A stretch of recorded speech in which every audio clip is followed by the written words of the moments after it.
Hey, it's time for your DashCamDeets. Alright, so do you remember the 1996 case of Jonbenet Ramsey? She was a 6-year-old little girl. She was a pageant queen. She was all over the news. She was murdered in Colorado.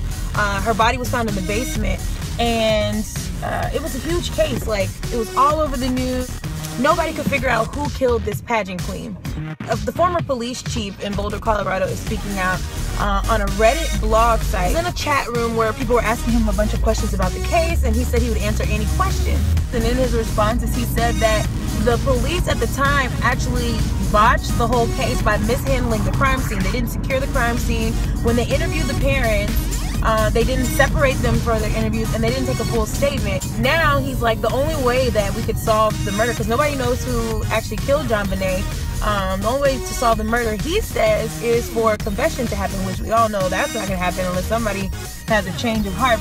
People also asked him, did he think who he thought did it, and he said he wasn't going to say who he thinks did it. But they also asked, well, if you think the parents did it, because a lot of people thought that the parents were the ones who actually killed their daughter.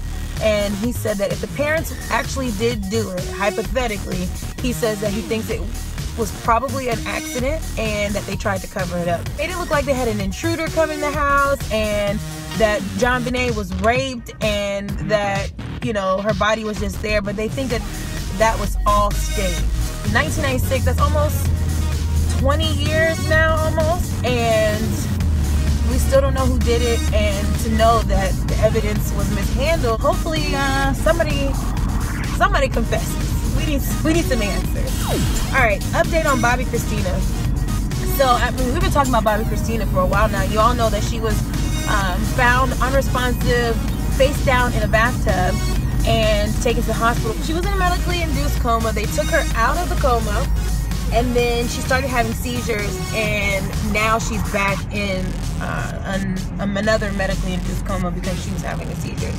But on the other side of that, the boyfriend slash husband slash adopted brother slash we don't know what he is going off on Instagram and Twitter saying, you know, let me see her. If she hears my voice, she'll wake up.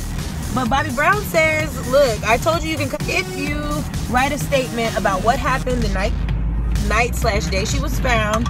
And of course he hasn't done that. So Bobby Brown's like, no, you can't see her. You can't see it. Should Bobby Brown let Nick Gordon see the daughter?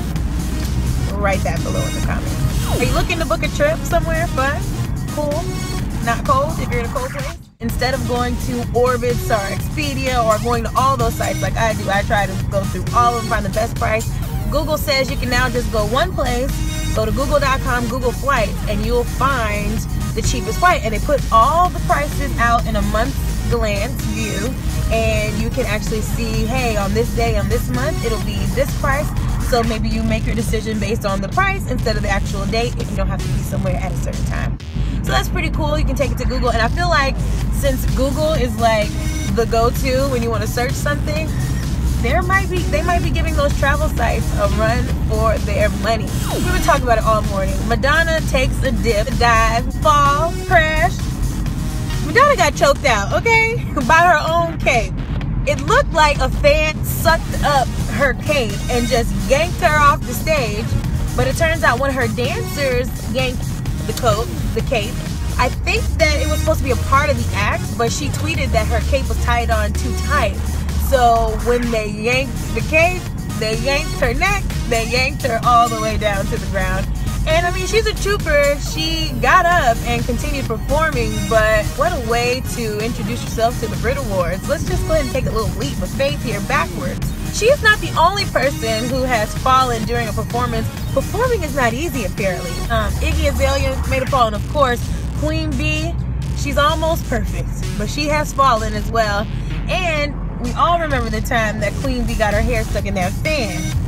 But you know, the thing about all these performers, when they fall, when they get their hair stuck in a fan, they will just keep on going because you paid to see them perform, and honey, they're gonna give you a show, okay? So she was up there, I can see your halo, but my hair is stuck. Anyway, all hail Queen Bee. That's it. That's all the news I have for you today. Make sure you follow us online, Facebook, Twitter, at WLB Miller TV, at DashCamDeets. And of course, as always, hashtag Doc26 for life. Peace.